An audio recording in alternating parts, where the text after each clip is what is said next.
A light wind began blowing past my ears. It whispered secrets only I could hear. "Blow from the south," it murmured. "The wind leaves no trail." I saw a clear path, but traps to avoid.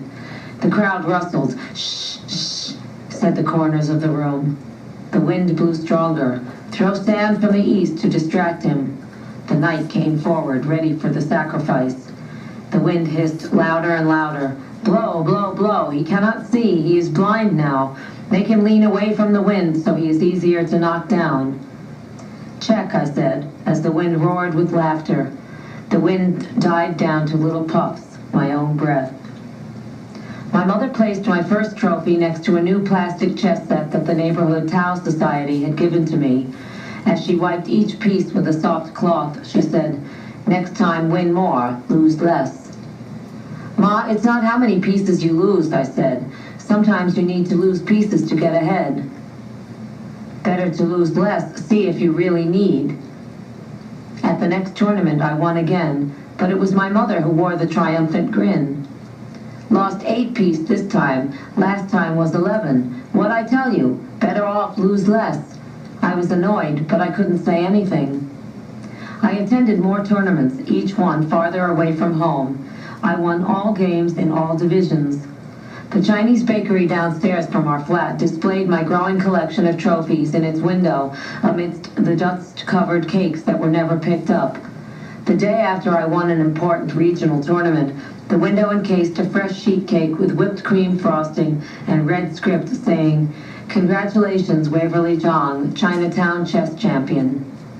Soon after that, a flower shop, headstone engraver, and funeral parlor offered to sponsor me in national tournaments. That's when my mother decided I no longer had to do the dishes. Winston and Vincent had to do my chores.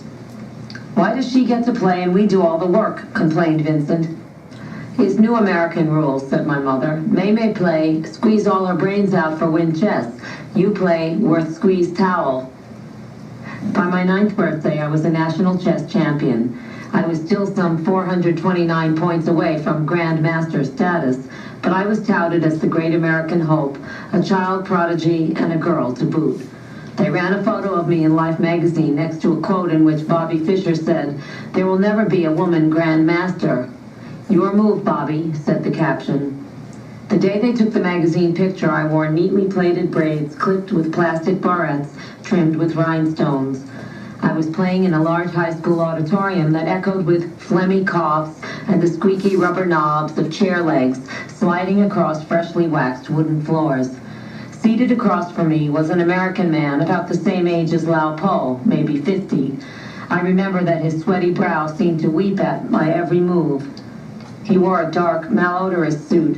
One of his pockets was stuffed with a great white kerchief on which he wiped his palm before sweeping his hand over the chosen chess piece with great flourish. In my crisp pink and white dress with scratchy lace at the neck, one of 2 my mother had sewn for these special occasions, I would clasp my hands under my chin, the delicate points of my elbows poised lightly on the table, in the manner my mother had shown me for posing for the press. I would swing my patent leather shoes back and forth like an impatient child riding on a school bus. Then I would pause, suck in my lips, twirl my chosen piece in midair as if undecided, and then firmly planted in its new, threatening place, with a triumphant smile thrown back at my opponent for good measure. I no longer played in the alley of Waverly Place. I never visited the playground where the pigeons and old men gathered. I went to school, then directly home to learn new chess secrets, cleverly concealed advantages, more escape routes. But I found it difficult to concentrate at home. My mother had a habit of standing over me while I plotted out my games. I think she thought of herself as my protective ally. Her lips would be sealed tight, and after each move I made, a soft would escape from her nose. "Ma, I can't practice when you stand there like that," I said one day. She retreated to the kitchen and made loud noises with the pots and pans. When the crashing stopped, I could see out of the corner of my eye that she was standing in the doorway. Only this one came out of her tight throat. My parents made many concessions to allow me to practice. One time I complained that the bedroom I shared was so noisy that I couldn't think. Thereafter, my brother slept in a bed in the living room facing the street. I said I couldn't finish my rice. My head didn't work right when my stomach was too full. I left the table with half-finished bowls and nobody complained. But there was one duty I couldn't avoid. I had to accompany my mother on Saturday market days when I had no tournament to play. My mother would proudly walk with me, visiting many shops, buying very little. "This my daughter, Waverly Jong," she said to whoever looked her way. One day, after we left the shop, I said under my breath, "I wish you wouldn't do that, telling everybody I'm your daughter." My mother stopped walking. Crowds of people with heavy bags pushed past us on the sidewalk, bumping into first one shoulder, then another. "Ay-ya, so shame be with mother?" She grasped my hand even tighter as she glared at me. I looked down. "It's not that. It's just so obvious. It's just so embarrassing." "Embarrassed you be my daughter?" Her voice was cracking with anger. "That's not what I meant. That's not what I said. What you say?" I knew it was a mistake to say anything more, but I heard my voice speaking. "Why do you have to use me to show off? If you want to show off, then why don't you learn to play chess?" My mother's eyes turned into dangerous black slits. She had no words for me, just sharp silence. I felt the wind rushing around my hot ears. I jerked my hand out of my mother's tight grasp and spun around, knocking into an old woman. Her bag of groceries spilled to the ground. "Ay-ya, stupid girl," my mother and the woman cried. Oranges and tin cans careened down the sidewalk. As my mother stooped to help the old woman pick up the escaping food, I took off. I raced down the street, dashing between people, not looking back as my mother screamed shrilly, "May, May, May, May!" I fled down an alley, past dark curtained shops and merchants washing the grime off their windows. I sped into the sunlight, into a large street crowded with tourists examining trinkets and souvenirs. I ducked into another dark alley, down another street, up another alley. I ran until it hurt, and I realized I had nowhere to go, that I was not running from anything. The alleys contained no escape routes. My breath came out like angry smoke. It was cold. I sat down on an upturned plastic pail next to a stack of empty boxes, cupping my chin with my hands, thinking hard. I imagined my mother, first walking briskly down one street or another looking for me, then giving up and returning home to await my arrival. After 2 hours, I stood up on creaking legs and slowly walked home. The alley was quiet, and I could see the yellow lights shining from our flat like two tigers' eyes in the night. I climbed the 16 steps to the door, advancing quietly up each so as not to make any warning sound. I turned the knob. The door was locked. I heard a chair moving, quick steps, the locks turning, click, click, click, and then the door opened. "About time you got home," said Vincent. "Boy, are you in trouble." He slid back to the dinner table. On a platter were the remains of a large fish, its fleshy head still connected to bones swimming upstream in vain escape. Standing there waiting for my punishment, I heard my mother speak in a dry voice. "We not concerning this girl not have concerning for us." Nobody looked at me. Bone chopsticks clinked against the insides of bowls being emptied into hungry mouths. I walked into my room, closed the door, and lay down on my bed. The room was dark, the ceiling filled with shadows from the dinner-time lights of neighboring flats. In my head, I saw a chessboard with 64 black and white squares. Opposite me was my opponent, two angry black slits. She wore a triumphant smile. "Strongest wind cannot be seen," she said. Her black men advanced across the plain, slowly marching to each successive level as a single unit. My white pieces screamed as they scurried and fell off the board one by one.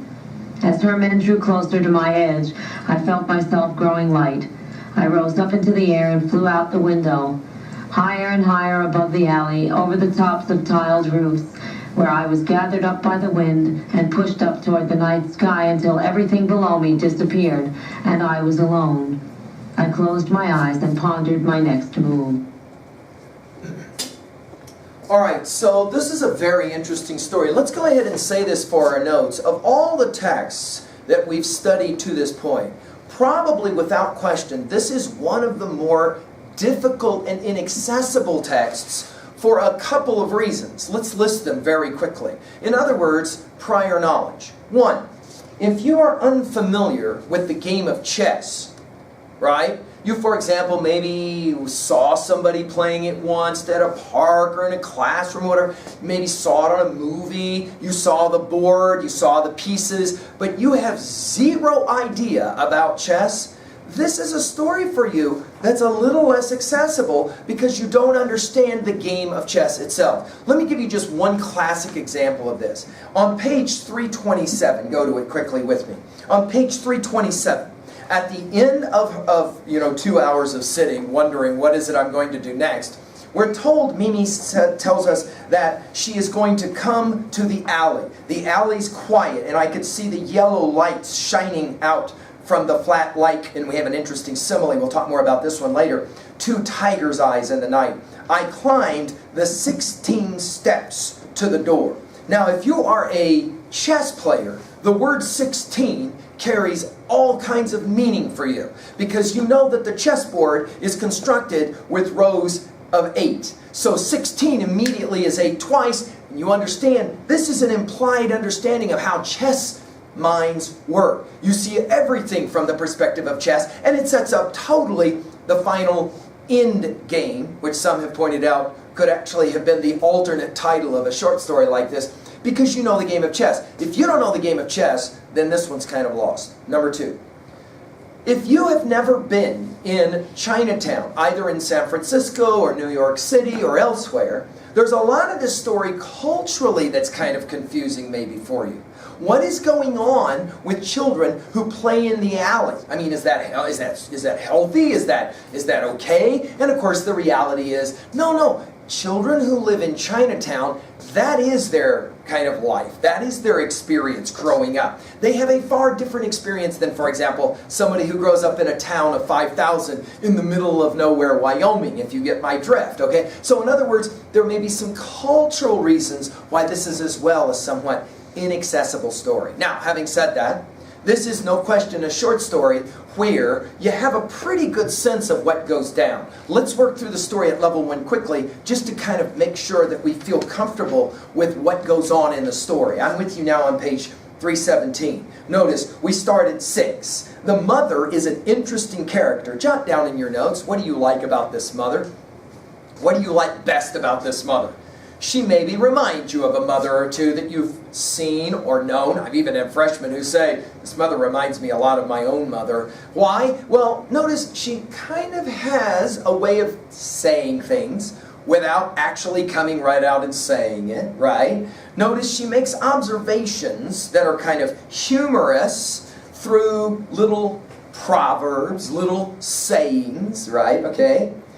Notice the setting will lead us to the mother, right? Starting on page 317 into 318, we have the setting of what it's like to live in Chinatown in San Francisco, right? The best playground, I'm in the second paragraph on 318, however, was the dark alley itself. All of the culture that she will explain. The fish market, for example, if you've never been to Chinatown, and I would obviously recommend the first time you have an opportunity to be in a city where there is a Chinatown and an open fish market, you need to go. If for no other reason than to know what she is talking about, when you see all of the different kinds of fish lying there, and their eyes looking at you, and the fish that are stuck. Notice her line here, it's quite remarkable. The display tank crowded with doomed fish and turtles struggling to gain footing on the slimy green tiled sides. And then you got the note that says, within the store is all for food, not for pet. I remember once being with someone who it was their first time to ever be in Chinatown.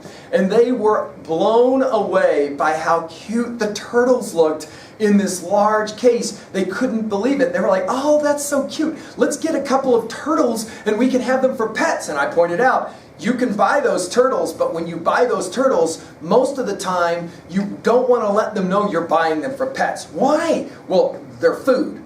Are you serious? Those little turtles are for food? Yes, they are for food. The big turtles as well. You buy them, they are a delicacy. And they're actually going to be taken home and put inside of boiling water and boiled and eaten usually in a soup. And my friend was just blown away by it. Well, that is barbaric. And I said, well, what are you doing when you're eating a Big Mac? For crying out loud. You're eating some cow that stood out in a field all its life, waiting, of course, to get jacked so it could become a Big Mac. Again, back to this cultural thing. Now, of course, out of all of this, and this amazing setting, the description of all the setting, right?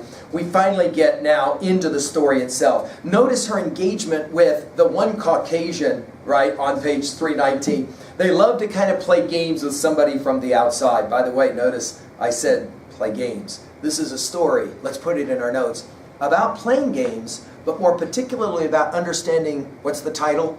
The rules of the game. Yes, right? The ways in which you learn to play games only by learning the rules of the game. And notice her exchange on page 319 with this American journalist is to suggest that, you need to go into this restaurant and eat and all of those kinds of things, making fun when he asks, what do you get in there? Guts and duck's feet and octopus's gizzards. By the way, all of that actually is cuisine, right? If you're interested in eating that. And then, of course, they run off, maybe hoping that they will get chased. We then, of course, will come to this first interesting question. Mom, while she's getting her hair done, what is Chinese torture? And Mother will come back by asking, who say this word? Right? Well, like, where do you even hear something like that?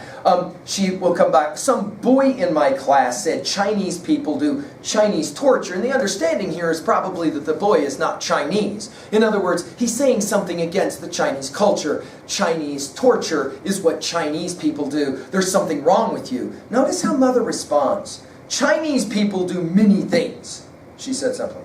Chinese people do business, do medicine, do painting. Not lazy like American people. We do torture. Best torture. It's an interesting line. And of course it carries multiple kind of renderings, right? Notice you have a very proud Chinese mother who is saying to her daughter, you don't have to listen to what some American boy is making fun of you. You don't have to listen to that. Let me tell you about torture. For us, we live torture because we work harder than Americans. This is, of course, often the case that when you speak with any kind of immigrant that comes into America, they will often point out they have to work so much harder to have any kind of opportunities. And this is the point that the mother is making. Let's say it out loud right now. What is the mother teaching to her daughter?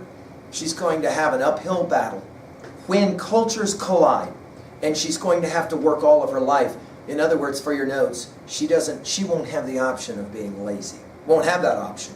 Why? Because again, she recognizes from her own experience of her family, everybody has to work hard just to make it at all. And this is the message the mother is teaching, right?